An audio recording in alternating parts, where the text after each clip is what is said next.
Hello दोस्तों, नमस्ते, प्रणाम। आइए आप लोग के बीच में बहुत सुंदर एक पति पत्नी के लोक झोंक गीत है। देखिए पत्नी पति से क्या कह रही है। अवधा में लागी है बजरिया बजरिया पियवा जावहु हो। अवधा में लागी है बजरिया बजरिया पियवा जावहु हो। पियऊ हमारा के लइहा लहंगावा ननद जी के सड़ियानु हो। पिया हमारा के लइहा लहंगावा ननद जी के सड़ियानु हो।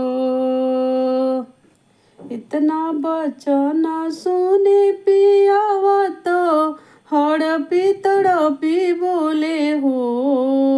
इतना बचन सुने पियावा तो हड़पी तड़पी बोले हो। धना बहिनी के गोरा बाबा दाना वाला हंगवा उनके शोभेला हो। धना बहिनी के गोरा बाबा दाना वाला हंगवा उनके शोभेला हो। तुही मोरे राजावा से राजावाया रज मोर मानहु हो। तुही मोरे राजावा से राजावाया रज मोर मानहु हो। ए पिया हमारा के ले अइहा बेटौआ ननद के बेटियुआनु हो। राजा हमारा के ले अइहा बेटौआ ननद के बेटियुआनु हो। इतना बचन सुने पियावा तो हड़पी तड़पी बोले हो। इतना बचन सुने पियावा तो हड़पी तड़पी बोले हो। धन बहिनी के सोना बगोदिया बेटौआ उनके शोभेला हो। धन बहिनी के सोना बाटे गोदिया बेटौआ उनके शोभेला हो।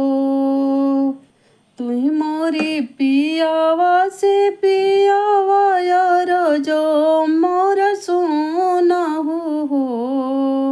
तुही मोरे पियावा से पियावा यार जो मोर मानहु हो।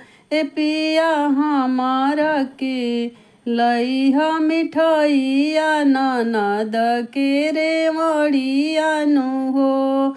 ए पिया हम के ले अइहा मिठाइया ननद के रेवड़ियानु हो। इतनी बचन सुने पियावा तो हड़पी तड़पी बोले हो।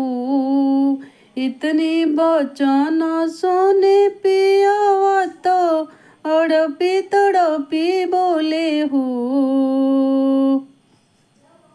धन बहिनी तो बाड़ी ससुरई तीन मिठैया उनके शोभेला हो। धन बहिनी तो बाड़ी ससुरई तीन मिठैया उनके शोभेला हो।